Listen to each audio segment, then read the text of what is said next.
be loving, thoughtful, intelligent adults. And besides being amazed, I'm super proud and so happy to be part and being able to experience that with them. I met Patty, Alicia, and Erica in 2011, and let's see, Alicia was like 16, Erica was 14. I think Patty was 25. Don't do the math. Still Don't worry, is. guys. Just check my word for it. This is going to pay off. So it didn't take long, really, after meeting them, that I realized what a tight-knit group they were.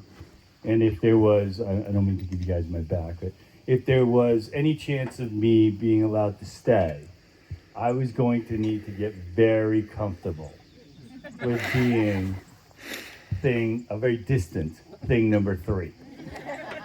And for those of you who don't know, that's a Dr. Seuss reference. Patty always referred to Alicia and Erica as thing 1 and thing 2. By the way, I've dropped down a little bit now. I'm in the low teens, behind horses, goats, pigs, and dogs. I'm trying to hang in there, though. That's why I said no more animals. I just don't want to keep dropping. There's something about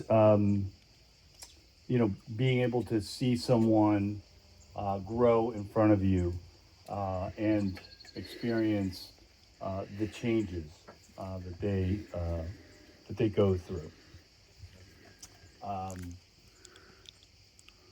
Alicia, you have been you've dealt with an incredible amount of tumult and adversity, but you never let it keep you down, right? You always get through it. You have not only survived, but thrived in spite of those. And I'm incredibly amazed at the fact that you've never let your fear stop you from pursuing unknown adventures in your life. It has been a privilege to watch you grow into the beautiful woman that you've become. So about 5 years after I met Alicia,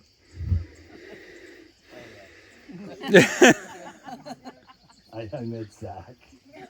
Sorry. And my immediate reaction was, "Oh my God, this is sexiest me. dude you've ever met." Let's be real. This is me at his age. He's exactly what I was at his age. Did that scare you? I was terrified. Terrified. Try being There's- his mother. Try being his mother. Yeah. When we had I'm a very protective stepdad. So I instantly hate any boyfriend that's introduced to me instantly, all right? Especially when it's Patty. That really gets me. So when I met Zach, I had some trouble letting him into the circle of trust, as any overprotective stepdad would have, right? There's no way.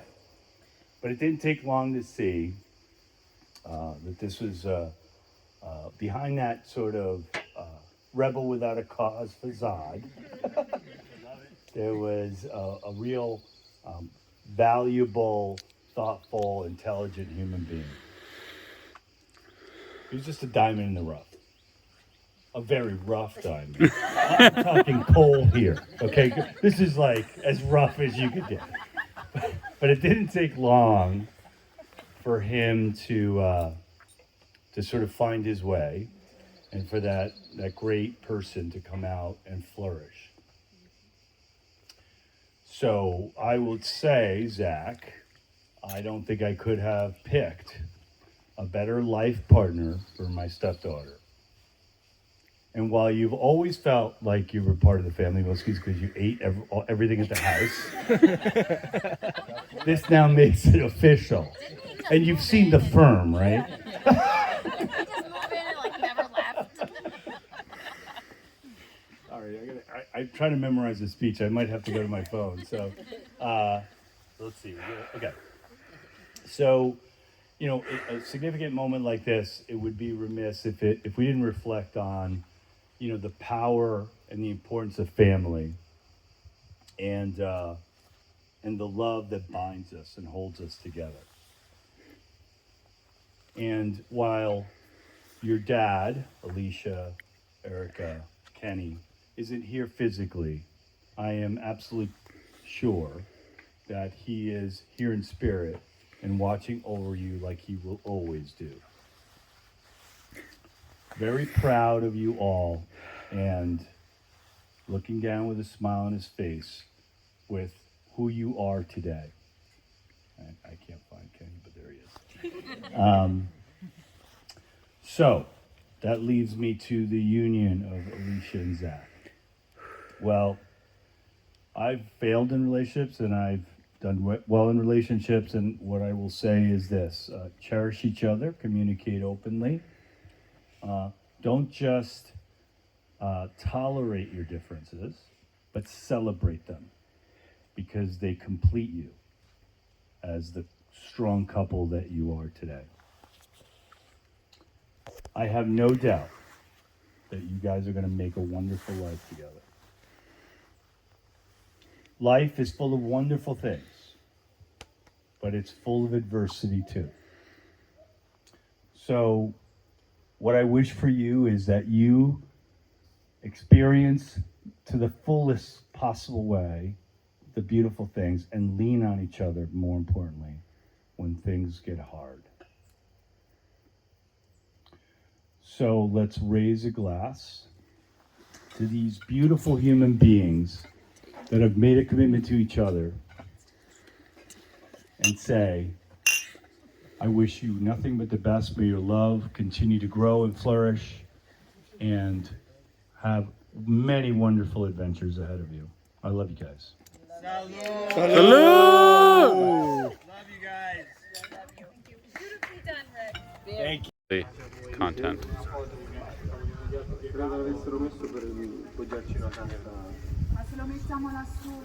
Fucking incredible. Okay. Look at this view of just pouring shots. Yeah. No, sometimes, just sometimes. Fantastico. Good, very nice. Holy shit. Yeah, it's difficult. I feel like Tom Cruise on cocktails. Double level of difficulty. Okay, perfect. Allora, dietro Morriver ci metto questa dei Queen, che Good. pagina che avanza. Alright, who gets that tall boy? I'll take whatever you give me. So good. Thank you, everyone, for being here. It's an absolute blessing that we get the chance to share in this moment with some of the best people that I've ever had the chance to know. I know the pride that I feel is bolstered by the pride that I know Dad feels. And I just need to knock this up so I can make him proud.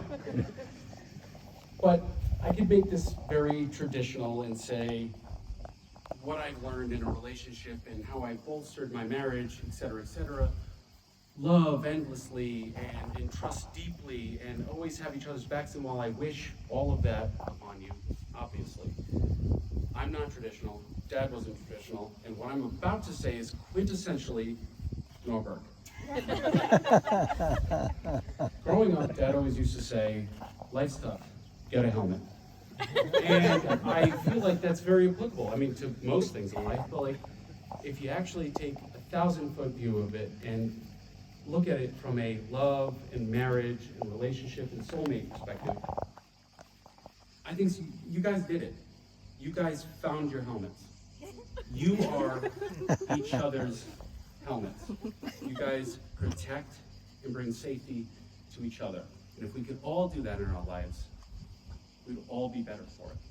Life is tough. The amount of stuff that we've gone through collectively, just recently, Still going through. is incredible. And the fact that, Zach, I've always looked at you like my brother. And obviously, You are my sister. And I love you so much. Like, you can't quantify the amount. And to see you be happy and you be protected and you be safe and see someone that I genuinely connect with on a cellular level, from a hilarity standpoint, from a personality, from a business standpoint, to know that that man gets to be in my life for the rest of my life as my brother is all I could ever ask for. And all I could ever ask for is you two to both be so good to each other as I've seen forever. You guys are each other's helmets, and that's what I want. My life advice is find your helmet, and when you do, hold on to it. Thank you.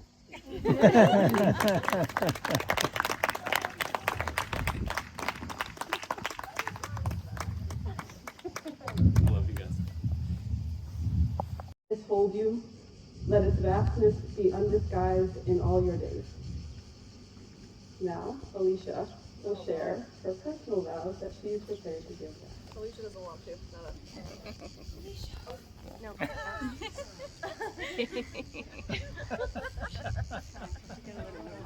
Oh, yes, all right, feeling less confident after this.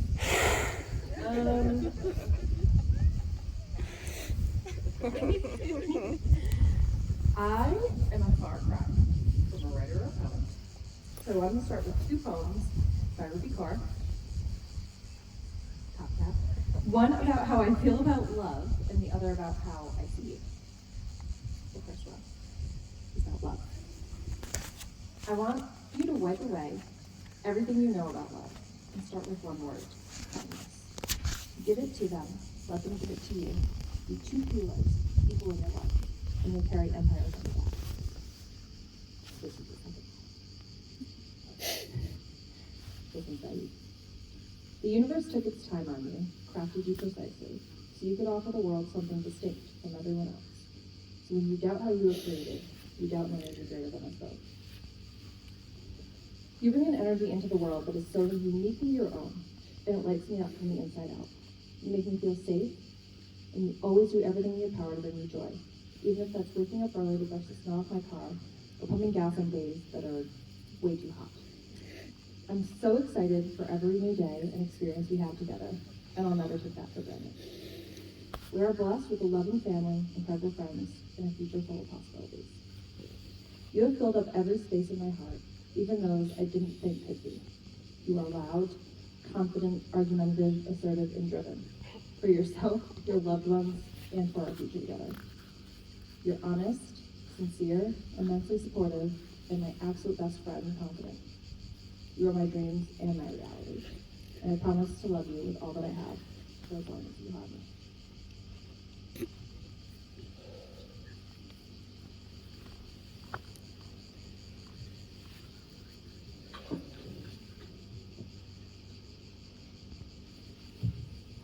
Really upset that you got through that without crying.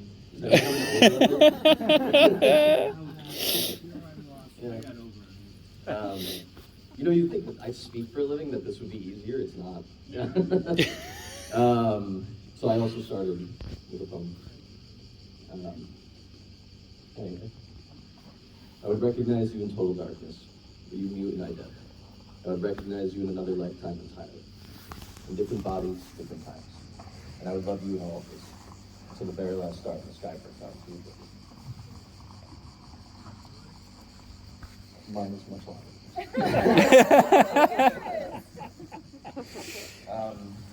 I believe that the foundations of our relationship are defined by three separate but immensely important pillars. First pillar is communication. I can make a good argument as to why this is the most important, although most people know that I think I can make a good argument for just about anything. Our deeply communicative relationship actually far precedes our romantic one. Time and time again, when things became difficult, or in the case that we may feel distant, misunderstood, or alone, we've defaulted back to talking through exactly how we feel. My heart is pounding.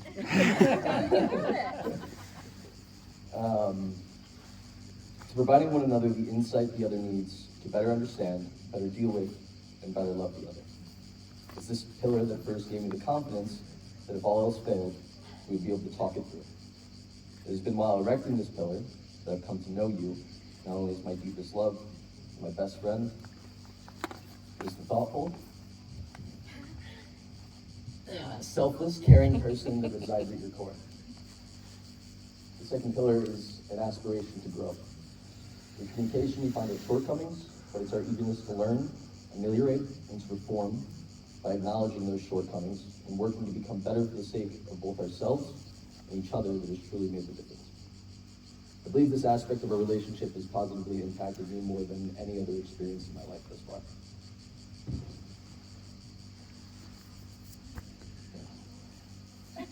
I find limitless comfort in knowing that we will not accept good as good enough in how we operate in our relationship. And although who I am right now is not the best version of your husband, that is who I will strive to be tomorrow and every day thereafter.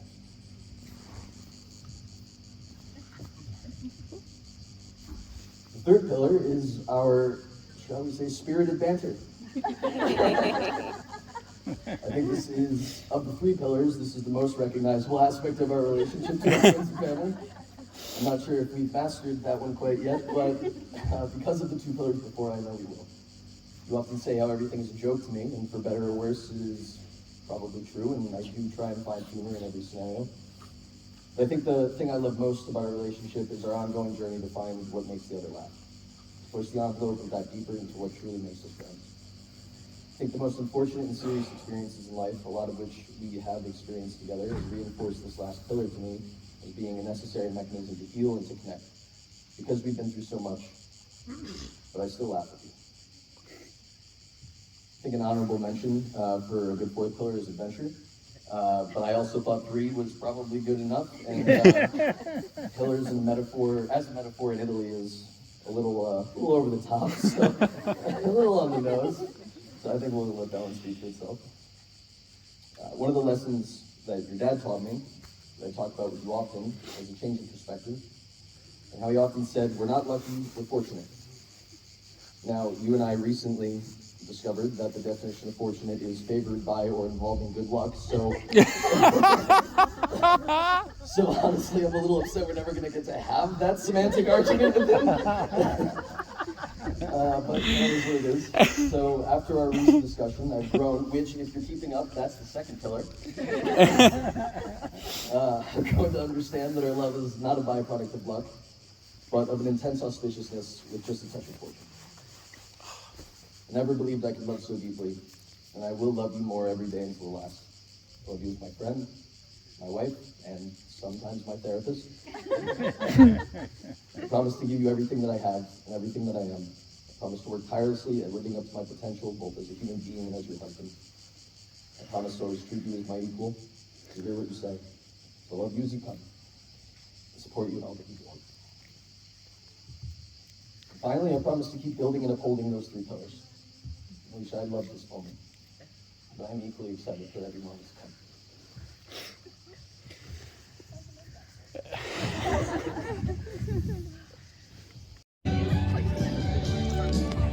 Cheers. My sister, well, she's been officially married for a while, but now we've officially had the wedding. And I'm probably gonna get emotional. But I had the opportunity to give her away. And it means a lot to me because, you know, Dad's not here and whatnot. And I found out about it during rehearsal last night, so I just hope I'm making him proud, you know? It means everything to me to be here. I wish my wife was here. There's just so much love that I feel. And pride in my family and my loved ones.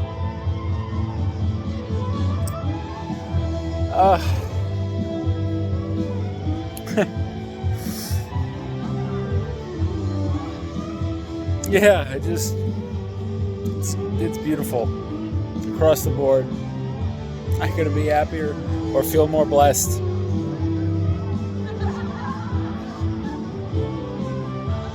It's amazing.